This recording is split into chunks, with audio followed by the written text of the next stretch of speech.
Well, hello again. Welcome to Horror in Detail. Today we're going to share Wendigo encounter stories. The time I saw a Wendigo.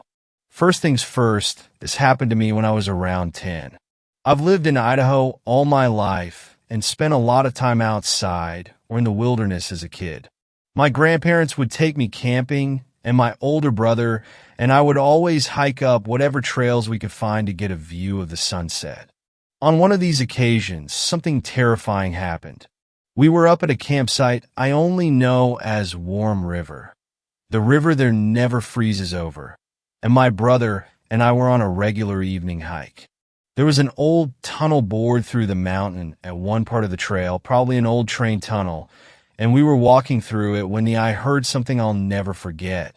After walking through probably 2/3 of the way through the tunnel, I heard a terrible screech at the end we entered through. The screech wasn't like anything I've heard before. I've heard the screams of animals on dark and windy nights. I even think I've heard Bigfoot calls a few times, but never the metallic, grinding screech I heard that day. The point is, whatever the sound was, it did not sound natural in any capacity. I probably jumped 5 feet in the air when I heard it, and my brother shouted a few choice curses before shooing me quickly to the exit of the tunnel.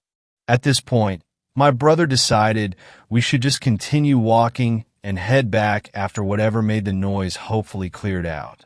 We didn't have any firearms on us, so I was pretty upset. My brother reassured me we would be fine, and we made the walk back without incident. However, I didn't get any sleep that night. Whether it was the thing that screeched at us or just my imagination, I heard things moving around the campsite the whole night, as well as whispers echoing through the darkness outside the trailer. I woke my brother up a few times to check out what it was, but he refused each time, telling me that it was probably just other campers staying up late and enjoying themselves. The rest of the trip was pretty normal. We packed up the following day, and my life continued as normal. I was disconcerted, but chalked what happened up as a harmless event that I must have been exaggerating in retrospect. A few weeks later, I went up to Pine Basin, an old ski lodge my family rented each year for family reunions. Here I would mess around with my cousins, our favorite activities being night games. We would play hide and seek, a game called Ghosts in the Graveyard, and other games like that. On one instance, I was chosen to be the seeker for a hide and seek game. Because I was one of the younger cousin, I got a flashlight as an advantage. Normally, all the younger cousins hid close to the lodge, and the older cousins hid in the nearby trees or at the base of the nearby mountain. As I was searching near the bottom of the mountain, I heard a familiar whistle up the mountain a bit. We would always whistle as a hint at our locations. It sounded like someone was hiding way up near a tree known as the underwear tree. You can guess why. So I began trekking up toward the whistle. As I climbed closer, I got an uneasy feeling in my stomach. I continued on wearily and convinced myself that I would be fine.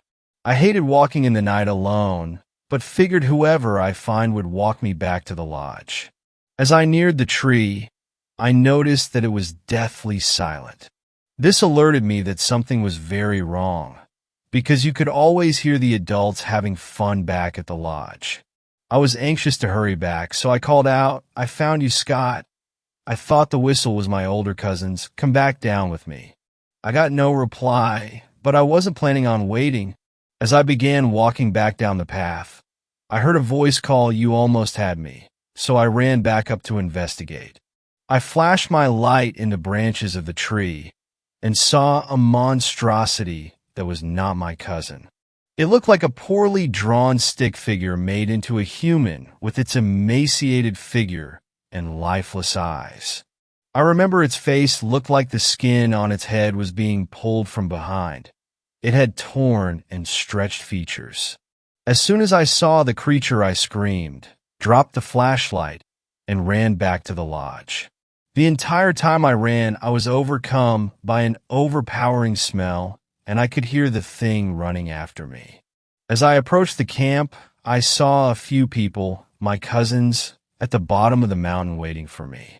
I was crying and shaking, and they took me inside. I told my dad what happened, but my cousins all said they didn't see anything following me. The adults kept us inside for the night, and I kept hearing sounds drifting in from the mountains. I never played night games after that happened, and was always terrified that my cousins wouldn't listen to my warnings. Ever since that night, I have always felt uneasy up in those mountains. I used to be really religious and figured it was a demon of some kind trying to kill me or something like that, but those mountains have never felt the same after that incident. A few years ago, the game, Until Dawn, became really popular, and I watched a walkthrough of it on YouTube. When the Wendigo first appeared in game, I got chills down my spine. It was exactly what I saw, and I did a ton of research on them. I figure someone must have gotten snowed in at that old lodge and resorted to cannibalism, but that doesn't explain what happened at Warm River. I still hear that screech from time to time. It never occurred to me until watching Until Dawn that they might be from the same thing, and it scares the hell out of me every time. I heard it earlier tonight, and that's why I decided to finally write my story down. Wish me luck. Second story. The Wendigo is near.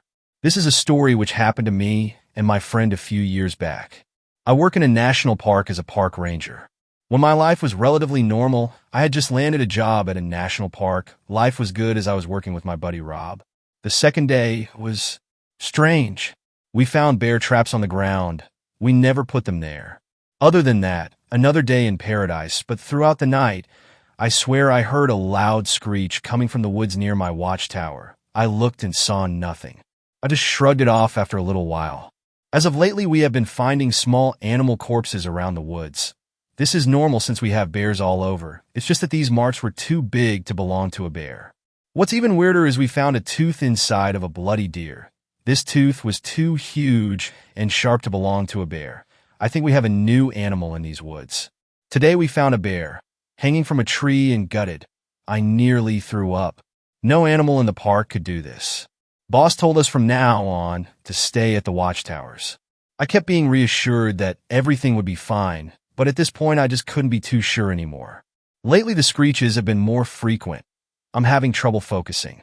When I was younger, I was told of a creature that fed off people and animals. It could also mimic voices. It was called a Wendigo. Of course I don't believe in that paranormal crap, but something was taking out animals throughout the park. I swear I heard Rob call me from outside of my watchtower. He yelled, "Hey Trent, you have got to come see this." I nearly left, but I just felt that his voice was off, nearly distorted. I looked out of my watchtower to see Rob, his insides dangling in the breeze. My boss ruled this out as an accident. That still didn't stop the police from questioning me. I know I heard his voice. I saw something in the woods. Let me explain. This creature I saw had huge antlers, an animal skull as a mask, and it was over 11 feet tall. The night began normally, until the screeches began again. I looked down, only to see this creature eating my boss's lifeless body. I got a good look at it before it ran off and out of sight. The police have been very suspicious of me lately. How could they not be? Both of the people I worked with are dead. I tried to explain what I saw to the police. Of course, nobody believed me. It all led to me being terminated. I've decided I'm not going to let this creature ruin my life. I have done research on this Wendigo. I plan to break into the park tonight. I will end this. I'm in the park. I hear the screeches, and I am following them. I hear the voices of my boss and Rob. They are telling me that they are okay, and I should come meet them by my watchtower. I know from my research that the Wendigo creature is really good at tricking people. I just kept wandering around the park. I was wondering until I heard my mother's voice. She died when I was 6. My instincts told me no, but I had missed her so much. Don't worry, Mom. I'm coming. Third story. The Wendigo loves you. People always talk about how the Wendigo is so evil, which sounds like a funny thing to say. People always talk about it, but what I mean is, when the Wendigo is being talked about, he's portrayed as a malevolent being who couldn't care less about the lives of human beings. The implication is that the Wendigo doesn't like to socialize. You couldn't be more wrong. The Wendigo is utterly fascinated by other people, their thoughts, their feelings, what makes them tick. He'll ask questions other people won't think to ask, and he'll inhabit bodies others have tossed aside. I met a woman earlier today, an ordinary day until she knocked on my door. She was an older woman, over 60, with messy gray hair and a smile that suggested a much younger age. She said her name was Doris as she grabbed my hands, looking at me with pleading eyes. I asked her what was the matter. Doris claimed it was vital she speak with me. She said she believed she had been sent here by a higher power. As I stood blocking the door, I asked Doris what her religion was. Not a mainstream one, she said.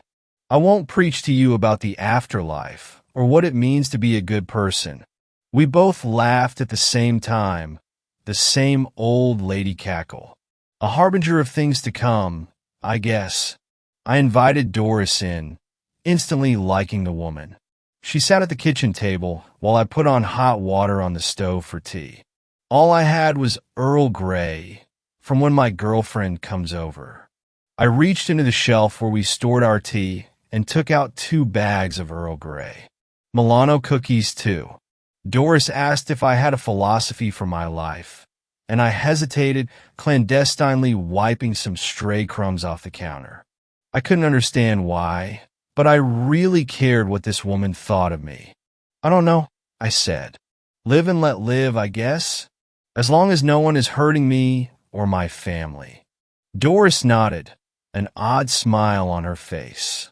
Her face seemed like it started to melt in, skin dripping like candle wax. Are you okay? I could hear the sound of my own voice, but it sounded far away as the question escaped my lips. Doris acted like she didn't even hear me, and she began talking about an alternative religion that would let me carve out my own path. And even if I walked my own path, I didn't have to do so alone. She wondered if I knew about the grace of the Wendigo, a great power that seethes in all of us. Doris grew antlers and eyes as red as a blood moon. I saw that playful smile on her face, suggesting hundreds of years of wisdom. I could tell by the grin that she, the Wendigo, liked tricking people. It was a gentle kind of deception, the kind that made you feel good. You laughed afterward when the joke finally clicked. I looked at her face. More melted skin fell from it and landed bubbling on the wooden table. I felt a little dizzy, but pleasantly so. We talked some more about philosophy, life, and religion. I realized then that there was no difference between these concepts. One lived as one believed. I believed that the Wendigo had my best interests at heart.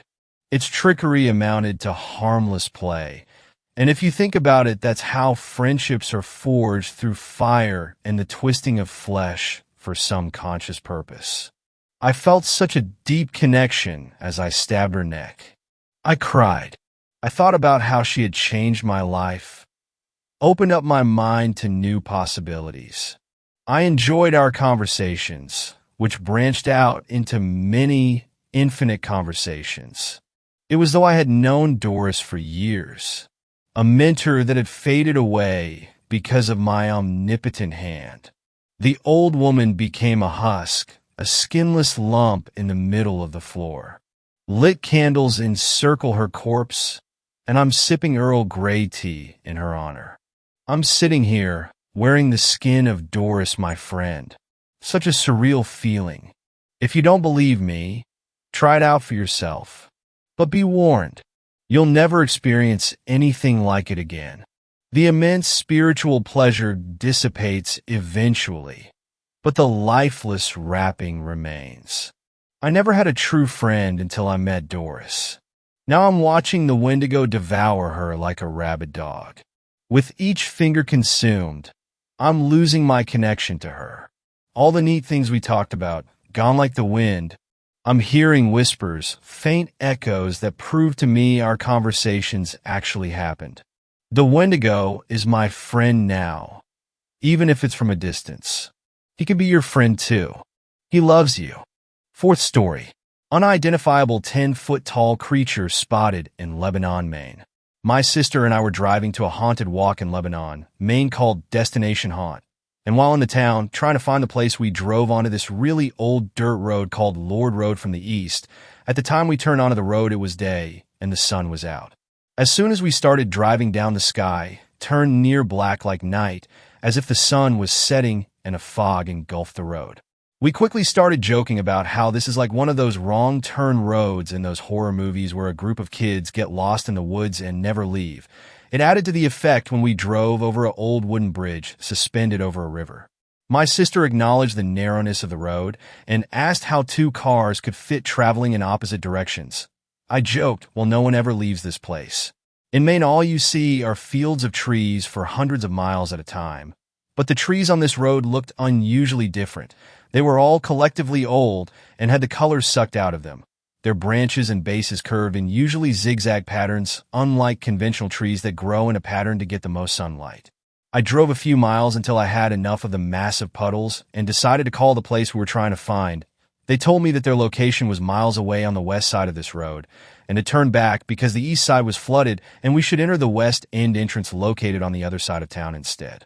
We turned around and saw a moose walking across the road, very normal in Maine, but right behind it was a 10-foot-tall black, as can be two-legged and unnaturally slim creature, running unnaturally fast across the road. My sister screamed. It looked like Slender Man, only it had huge, black, jagged horns and had no apparent bodily features or shape to it.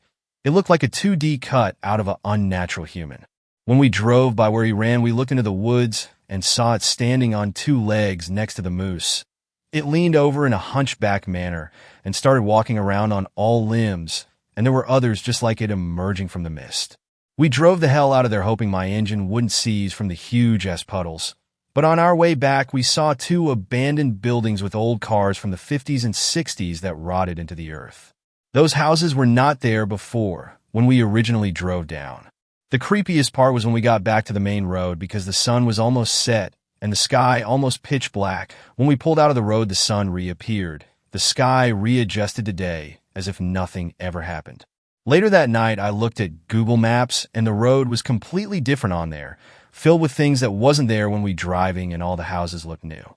After telling a few people about it, someone told me that Lebanon, Maine is known to have a lot of strange paranormal stuff happen, and that there is even a self-proclaimed witch fortune teller who lives there. Has anyone here experienced something like this? Fifth story. There is something unexplainable in the forests of Oklahoma. The United States is no doubt a diverse land of many different forms of life. From the fierce grizzly bears in the mountains of Alaska to the stealthy alligators in the swamps of Florida. Wherever you may be, there is always something unique about your state. That is until you get to Oklahoma. You see, Oklahoma is without a doubt one of the most boring places, maybe ever. Having lived here for 18 years, I'll be the first person to tell you that. Sure, there are large cities just like any other civilization. However, they are spread out over tens, even hundreds of miles apart. What you are left with in between those cities is what some refer to as the sticks or the boondocks or the country, whatever you choose to call it. And that is where I'm from. In the sticks, it consists of four main elements. Lots of trees, lots of crops, lots of wildlife, and the occasional Walmart or Dollar General. Since there is not a lot to do out here, that is where most Oklahoma residents take up the pastime of hunting, and that is where my story begins. It was a cold November night, right in the heart of deer season. I was laying in bed enjoying a video game I was playing when there was a knock on my bedroom door. It opened and my dad walked in. "Hey kid," he said. "Yes, Dad? You haven't been hunting this season yet. Why don't you take my bow and I'll get you set up? And in the morning you can head out there and go kill us something." While he's really putting me on the spot here, I thought to myself, "Yes, sure, why not?" I said to him.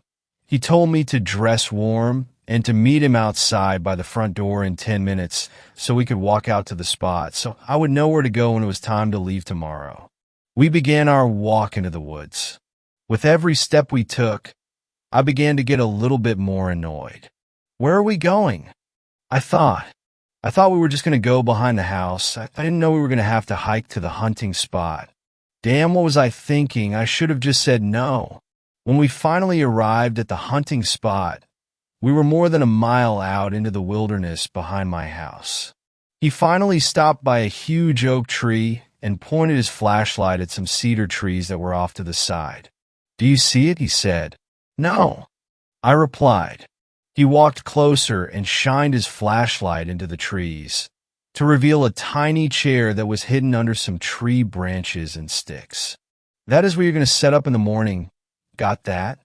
I nodded my head as he tossed out some dried corn to attract the deer in the morning when I came back. "What time do I need to head out here?"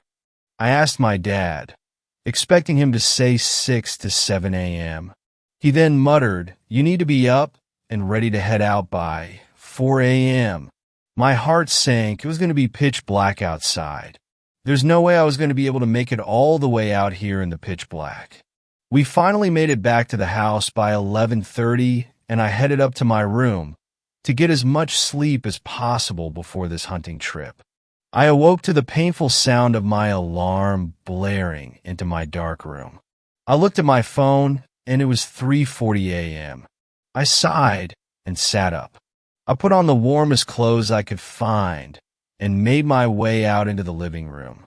There on the couch sat my dad's bow, 2 arrows, and a small but sharp hunting knife. I grabbed the gear plus a flashlight and made my way out the front door. Navigating the woods at night was an extremely frightening experience that took much longer than what I would have wished. I left my house at 4 a.m., and I did not arrive at the hunting location until 4:37. I was impressed with just how many trees I managed to walk into and how many times I almost tripped over large logs, even with the help of my flashlight. Once I arrived, I sat down in the little uncomfortable plastic chair and began waiting.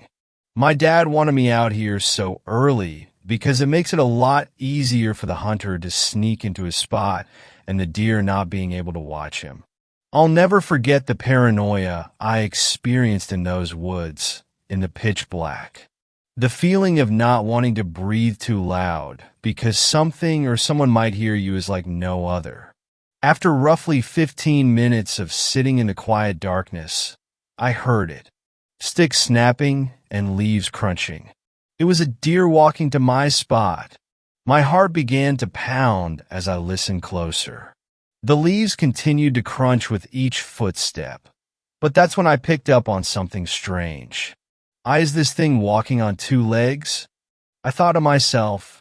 It sounded just like a pair of human legs walking through the leaves. Is it my dad? I thought. Maybe I forgot something at the house. Surely it has to be him. But no, it couldn't have been him. The footsteps were coming from the woods, not the trail we walked. The footsteps emerged from the woods and stopped. After a short pause, it took 1 step towards me. A moment later, it took 1 more step in my direction. I began to get nervous. Deer shouldn't be acting this way. What the hell is this thing? I raised my flashlight up from my lap, and in a moment of pure bravery and stupidity, I clicked my flashlight on. What I saw in front of me still haunts me to this very day. In front of me stood a creature no shorter than 10 feet tall. It stood on 2 legs. It was covered in black fur. The face was human, I believe. The face looked to be of a man's face. The eyes were closed, and the mouth was contorted into a sinister grin. It had 2 great big antlers that seemed to come off of an elk or a moose. It had hooves for feet, and its arms were long and skinny, but had what appeared to be claws on the end of its hands. As soon as I saw this thing, I clicked off my flashlight, praying it didn't see me. Too late. I almost started gagging from fear when I heard this thing sprinting at me. As fast as I could, I loaded an arrow and drew back the bow. Without hesitation, I fired the bow into the darkness, hoping I could hit the creature, but I missed. I heard the arrow whistle off into the woods before striking a tree. Shit. Stupid idea, I thought. I immediately stood up and began sprinting down the trail. The creature was in close pursuit. I ran faster than I knew I could down this trail. When I was almost halfway home, I began to naturally run slower because of fatigue, and that's when it swiped at me. It hit me directly in my right calf. I stumbled and fell off the trail and into a nearby ditch. Once I fell, and I could immediately feel the warm blood begin to start gushing out of my leg. I quickly tore off my hoodie and wrapped it around my leg as a temporary tourniquet. However, my bleeding leg was the least of my worries. The creature jumped down into the ditch with great force and began swiping at the ground, hoping to hit me. Luckily, the thing landed about 20 feet away from me, so I had some time to spare. I hurriedly pulled out my flashlight and threw it behind the creature. Upon hearing the flashlight hit the leaves, it turned around and began swiping at the ground once again. As quickly and quietly as possible, I crawled out of the ditch. On my way out, I heard the creature begin to make a clicking noise from its mouth. Now I can't confirm it, but I assumed that noise was the creature using echolocation to find me. If this thing is blind, how did it see my flashlight back at the hunting spot? I thought. Then I realized I had to click my flashlight on, and the creature probably heard that. Despite now knowing it was using audio to track me, I still ran to the best of my ability out of the woods. The thing didn't follow me out. I made it home and crashed through my front door, bleeding all over the place. My parents took me to the yard to get stitched up. They asked me what happened, and I told them what happened. But of course they didn't believe me. They assumed I fell while walking through the woods and tore open my leg somehow. And after a while I began to think the same thing. Maybe I was sleepwalking and fell. Maybe I was hallucinating. Who knows, is what I used to tell myself. I almost forgot about my experience until today. My dad went out hunting and was supposed to be back 3 hours ago. Me and my mother began to get worried. I walked out my front door. I planned on going to look for my dad, and that's when I heard it screaming. I don't know if it was my dad's or if it was just a wild animal, but we called the police anyway. And as I type this, I can hear a faint clicking out by the woods, and if I look hard enough, I think I can make out a human face looking up at my window. Please, if you are ever in the forests of Oklahoma, be extra quiet. You never know who or what is going to hear you. 6th story. I used to be a park ranger in the Adirondacks. I think we're all in trouble. It was close to 3 in the afternoon when the knock came on the door to the ranger station. I was mildly surprised to hear it, given that it was early January in the foothills of the Adirondacks, and the temperature was hovering at a balmy 12 degrees, with wind chills driving it into the negatives with frustrating frequency. The wind had been howling against the isolated station since before sunrise that morning, and I wondered if I was going to need to deal with any damage to my little abode after the storm blew through. I've been monitoring the forecast and weather radar all day, and it looked like I was in for quite the blizzard by the time evening rolled around. It had been snowing most of the day already, but so far it hadn't been very heavy. I expected that to change by nightfall, however, which in January was only in another couple hours. I didn't usually keep the front door to the ranger station locked, since it wasn't uncommon for hikers and campers to make a pit stop on their way up the trail to the observation areas, either to log their camping site for the night or just in hopes of a nice hot cup of coffee before they continued on their hike. The door hadn't been latching correctly lately, though, and had the tendency to swing open when a strong gust caught it just right, so I've been keeping it locked until I could repair it. The knocking was light, somehow hesitant, and almost polite, if that makes any sense. It was so quiet that I almost didn't hear it over the whistling of the wind and creaking of the station.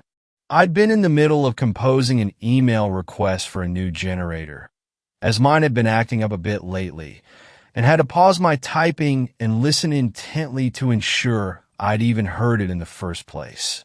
When it came again, only a bit louder, I pushed back from my desk and took another sip from my steaming mug before walking over and opening the door.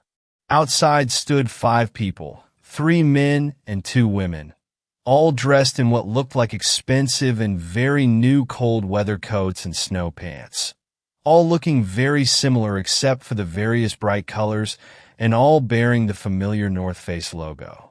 Their anxious faces peeked out from within their drawn and cinched hoods, and I had to suppress a grin.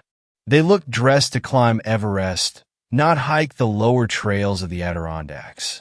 Tourists, probably European, and probably their first time seeing this sort of weather, I thought. It was a fairly common occurrence. Folks from all over the world came to visit these mountains, looking to experience all the beautiful wilderness we had to offer. I wasn't unsympathetic. If you weren't used to the unpredictable climate here in the winter, it could quickly catch you by surprise and get dangerous very quickly. "Hi there," I said cheerfully, stepping back into the doorway and motioning them inside. "Coming out of the snow and warm up by the fire." The man who'd been knocking turned to his companions, said something in Spanish, and then turned back to me with a wide grin and nodded, stepping past me and into the warmth of the station.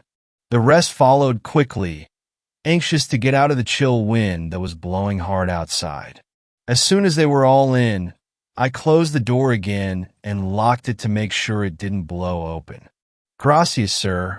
I am Martin," said the man, pulling back his hood and unzipping his quilted-down coat. He gestured to the others in turn. "This is Lucas, Diego, Sophia, and Triana." I nodded my greeting to each.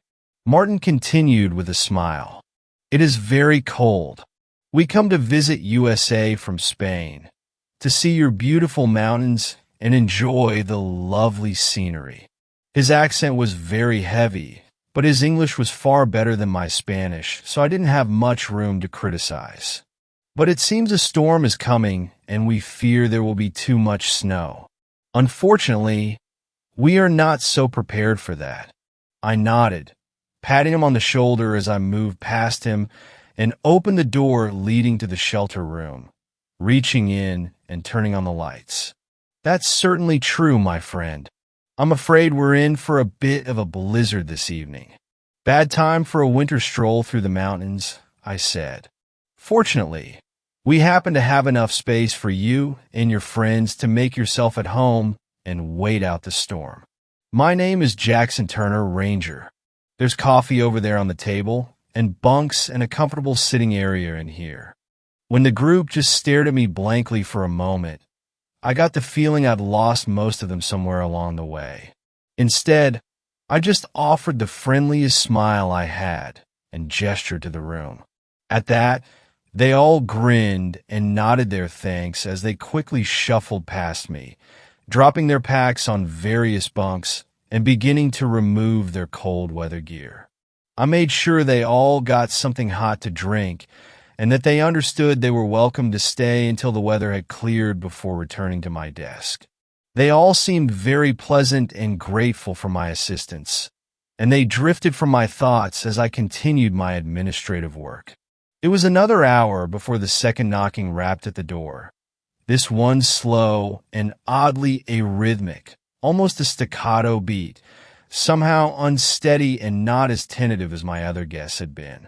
I sighed heavily and straightened, heading around the counter and back over to the door. I hadn't had any visitors to the ranger station in a week or more, and now they were pouring in like this was a holiday, an express or something. I unlocked the door and pulled it open, putting on my official greeting smile once again.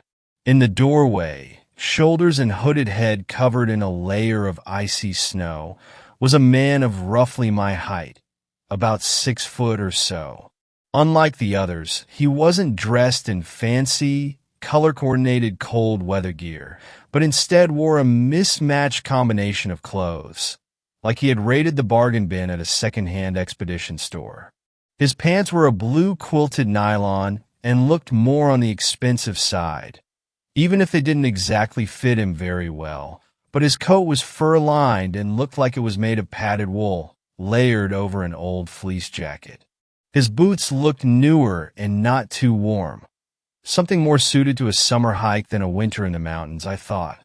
"Hey there," I said as warmly as I could, waving him inside.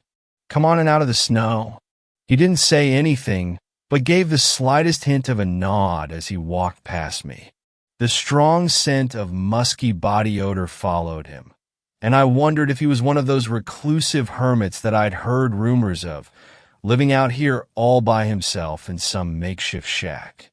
I closed the door and locked it again, turning back to the man.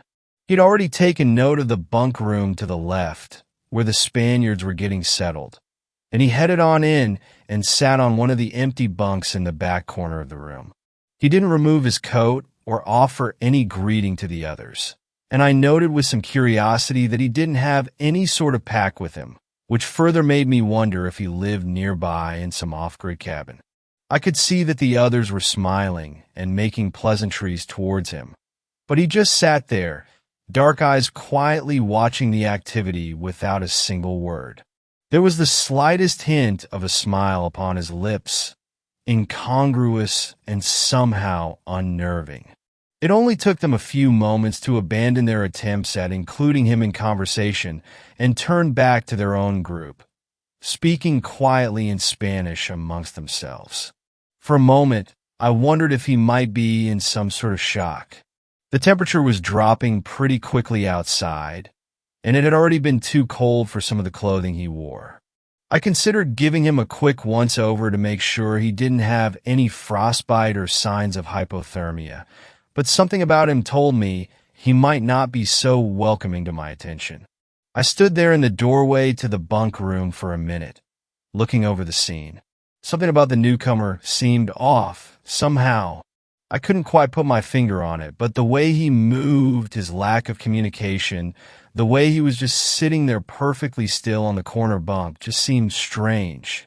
There was something else too, something that I couldn't quite put my finger on, something that tickled the back of my consciousness, just out of reach, more an instinctive unease than coherent thought. I found myself hoping the man would spend a few minutes warming himself, and then be on his way again. Turning my attention to the others, I realized that they must have found something odd with him as well, as they had all subconsciously clustered around the end of the table farthest from him and were speaking more quietly than before, more subdued. I noticed them periodically casting quick, uncomfortable glances in his direction, but never for more than the briefest of moments, as if they were just reassuring themselves that he hadn't moved and was still sitting there.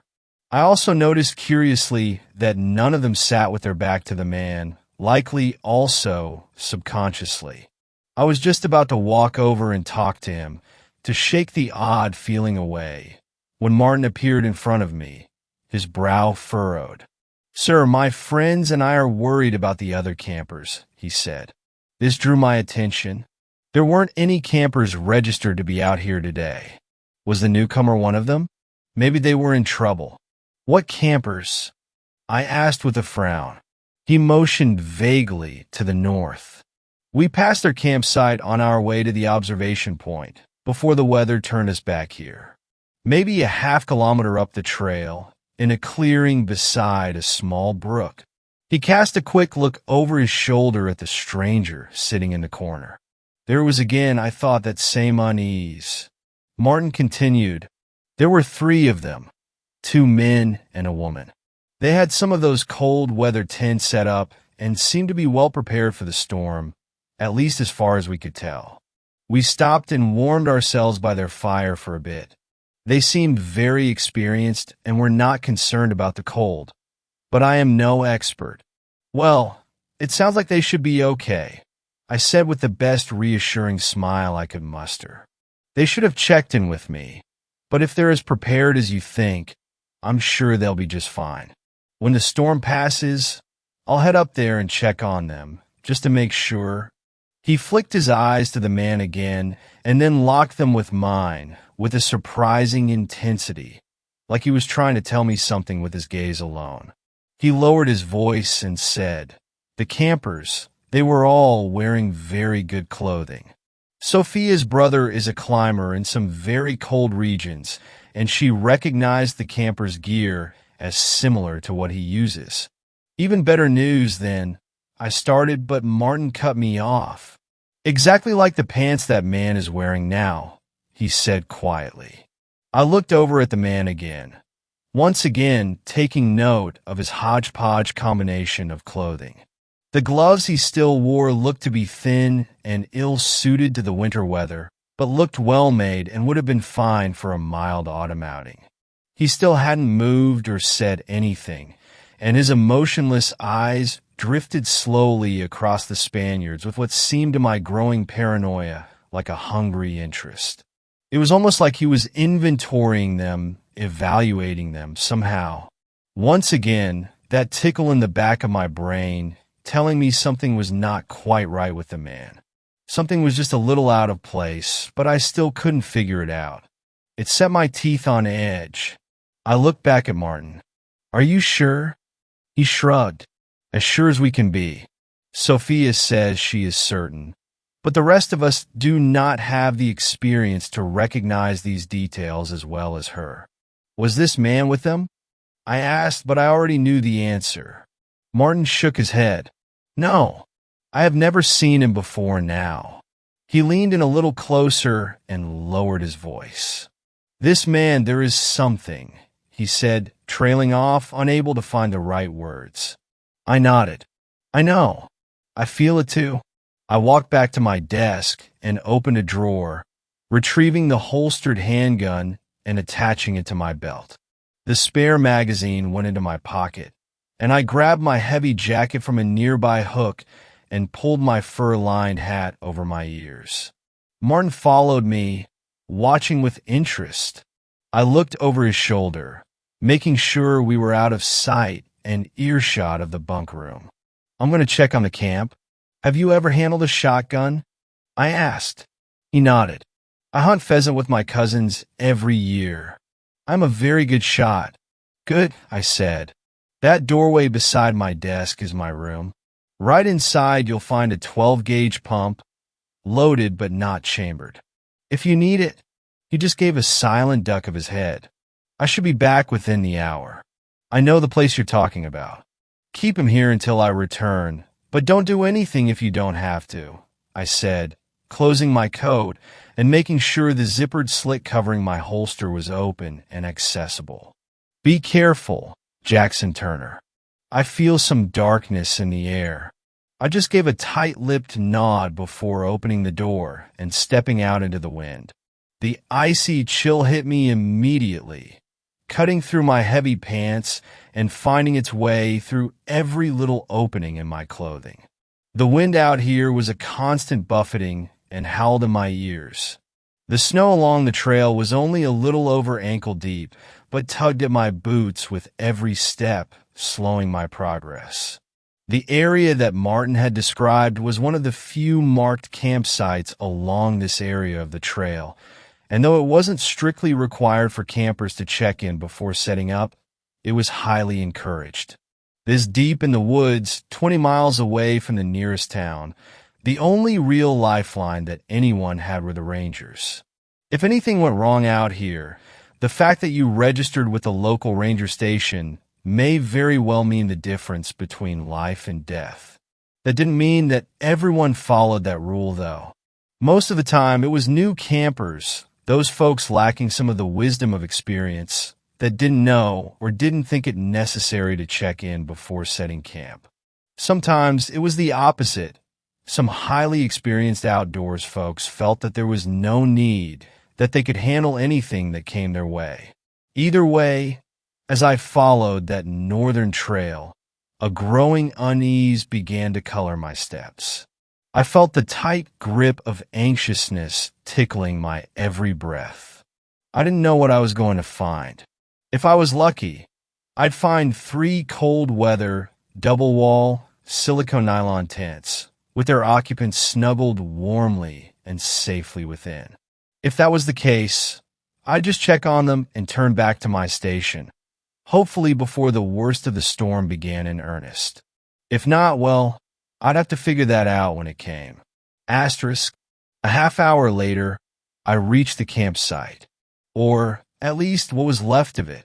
The remains of what were obviously 3 high-quality winter tents were positioned compactly around a central fire pit, their bright red material shredded and torn and flapping violently in the fierce wind, looking very much like a lunatic array of flags in the heart of a hurricane.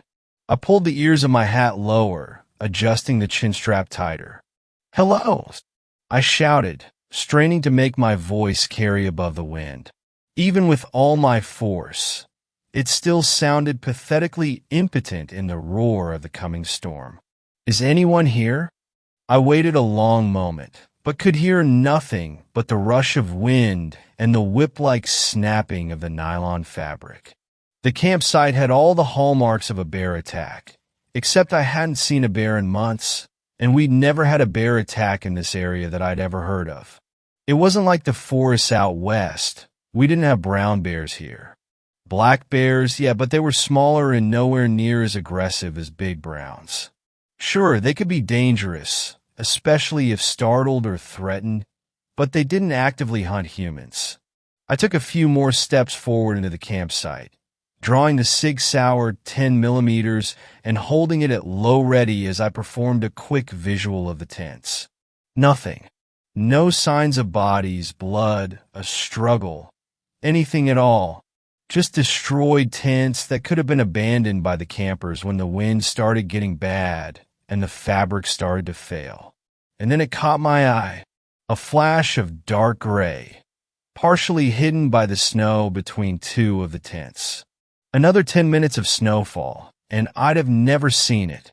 Moving closer, I towed the frozen bundle of cloth, overturning it before picking it up with my free hand, keeping the Sig at the ready. It was a pair of thick winter pants, old and torn and covered in dark red-brown stains that looked too fresh for my comfort. They were fur-lined and looked to be woolen. As soon as I lifted them free of the snow, the wind blew a familiar musky smell into my face, and I dropped them in revulsion. Another 2 feet beyond, the hint of blue in the white drift drew my attention, and I cautiously approached. I recognized the puffy material of a cold-weather jacket, and when I reached out to expose more of it, I staggered backwards in shock, realizing suddenly that I was looking at a crudely dismembered arm, still wrapped snugly in its warm jacket sleeve.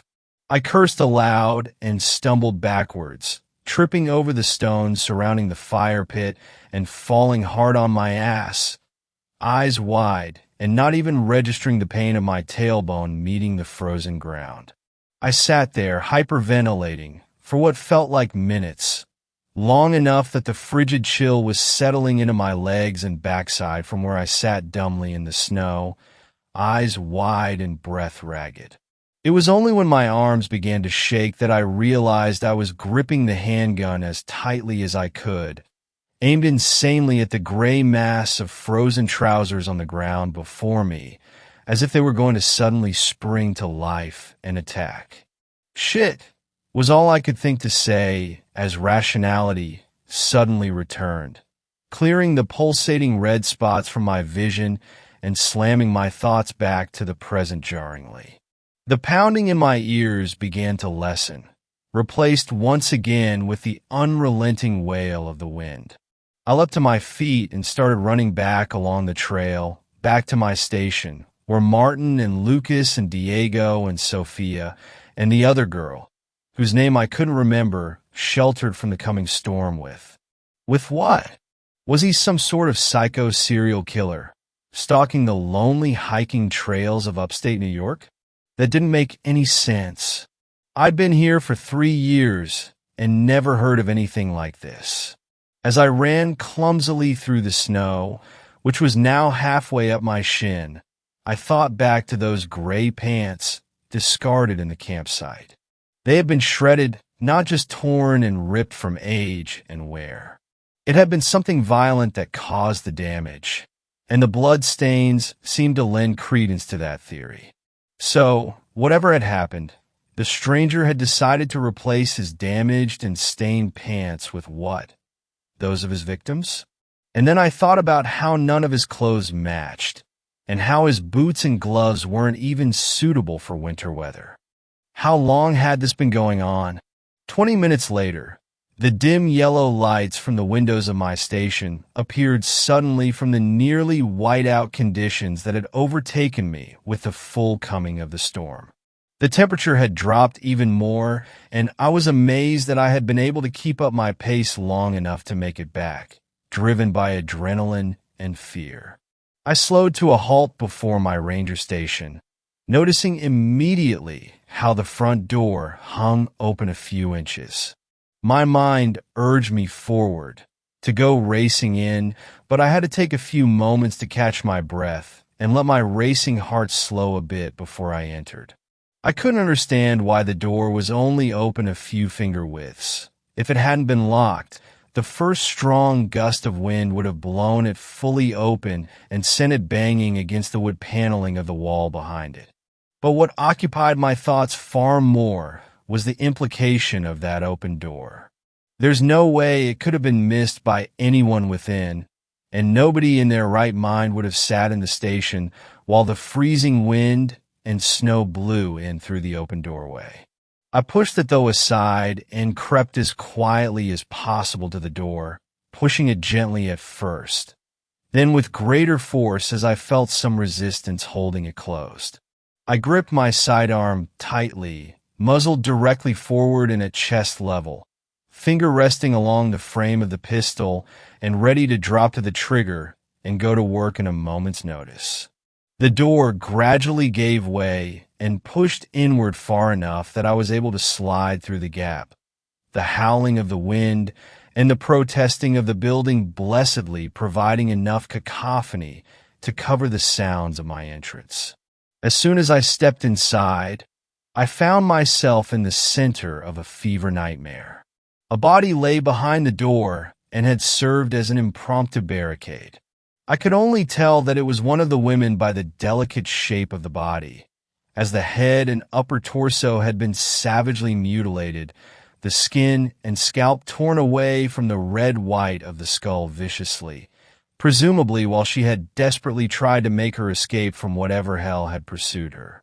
Blood slicked nearly every surface around me, hot and stinking of copper, and I became aware of a wet, tearing sound emanating from the bunk room. The lights in that room were flickering chaotically, the hanging bulb in the center of the room swinging maniacally, as if it had been recently struck and was still settling its pendulum motion. As quietly as I could, I ducked around the doorway into the room, fresh shock coursing through my body in a cold wash that threatened my consciousness. Bodies and pieces of bodies lay strewn about the room haphazardly, most still enshrouded in bits of clothing, now tacked in place by sticky crimson. I could feel the heat in the room from whatever horrifying act of violence had occurred, from the bodies that now lay scattered about like discarded playthings. At my feet, I noted a handful of empty shotgun shells, where they had fallen and been arrested by the viscous gore that painted the wooden floorboards. The shotgun lay nearby, chamber open and magazine tube empty, only inches away from the barely recognizable remains of the man I'd known as Martin. Terrible slashes and wounds covered his ravaged corpse, looking as if he'd been thrown into a shredder. His limbs were outstretched and only attached by the yellowish tendons and pink muscles which now lay open and exposed. My eyes were drawn at that moment to the source of the sounds I'd heard before, and I saw the crouched form of the stranger straddling one of the bodies. Lucas, I think, by the bright yellow of his North Face jacket. I watched in horror as the stranger dipped his head again and again, jerking it savagely each time it came away, as if tearing away more bits of meat with each movement. I noticed then that the stranger's hands had somehow grown, elongated, and taken on a shiny, chitinous appearance that left the fingers as jagged and gore-encrusted claws. After only a moment's shocked hesitation, my reflexes took over, and I snapped the muzzle of my handgun up and squeezed the trigger. I know that the thunderous blasts of the 10 millimeters must have been deafening, but I barely registered it as I watched blackened holes appear in the thing's back. It threw its head back in what I can only hope was pain and cried out in a shrieking screech that drowned out all else. I squeezed the trigger again, and another bullet punched its way through the horrifying thing. Suddenly, almost faster than I could track, the stranger exploded up from where it had been feasting and lit upon the wall, its terrible claws sinking into the wood and holding it in place as it turned its head 180 degrees to face me.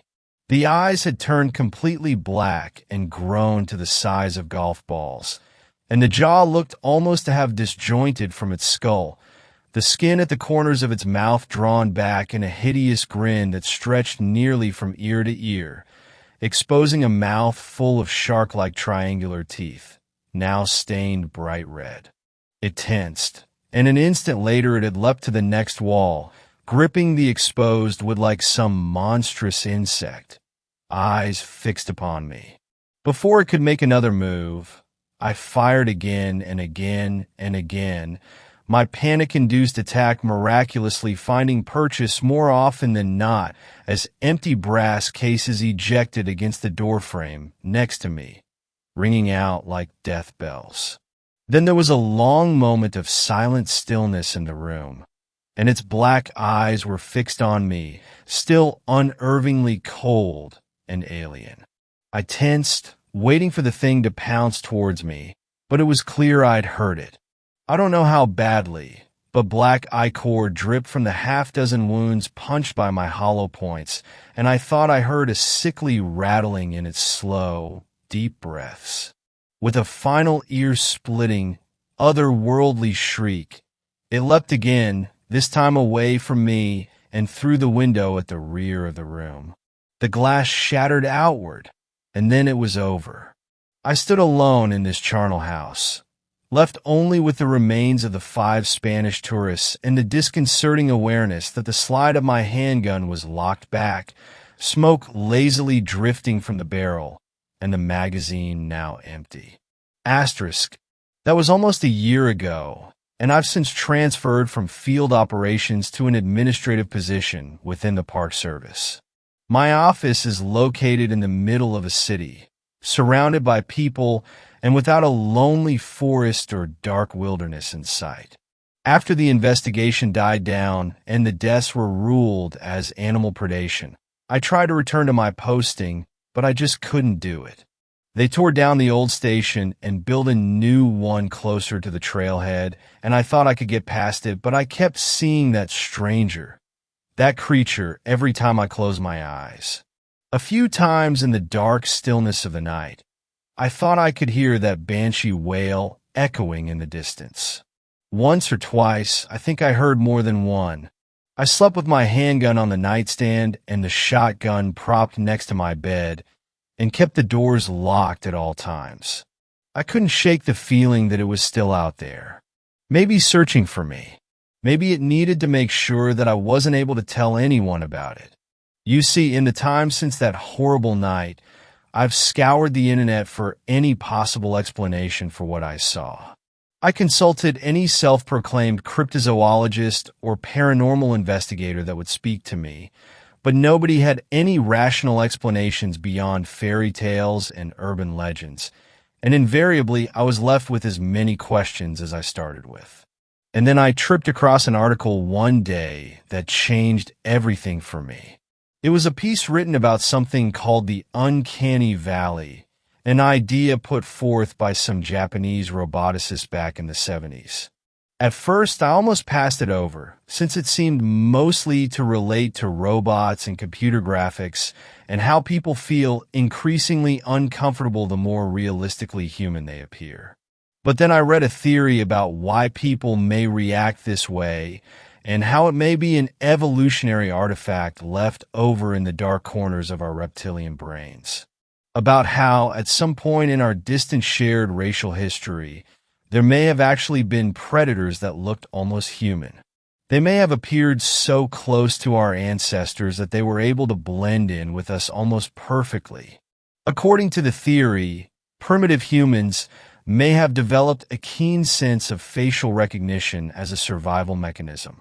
This may have been passed down through genetic memories, fading just a little with each generation until today, where it existed as little more than an instinctive warning when we looked at someone who wasn't quite right. Someone who seemed almost normal, but perhaps with the slightest of imperfections that made them seem just a little wrong. Someone that our instincts told us didn't belong. Someone who wasn't really one of us at all. I wondered if these things have been with us all along, hiding among us, stalking us from within our own numbers. Yesterday, on my commute to the office, I noticed a young woman sitting by herself in the back of the subway car. Even though it was crowded, the seats beside her were empty, and I noticed that the other commuters almost seemed to be avoiding getting too close to her. I don't think anyone really realized it, but people kept glancing uneasily at her out of the corners of their eyes. There was nothing overtly out of place with her, and it could have just been happenstance that nobody had elected to sit down next to her. I just couldn't shake the feeling, though, that something just felt off,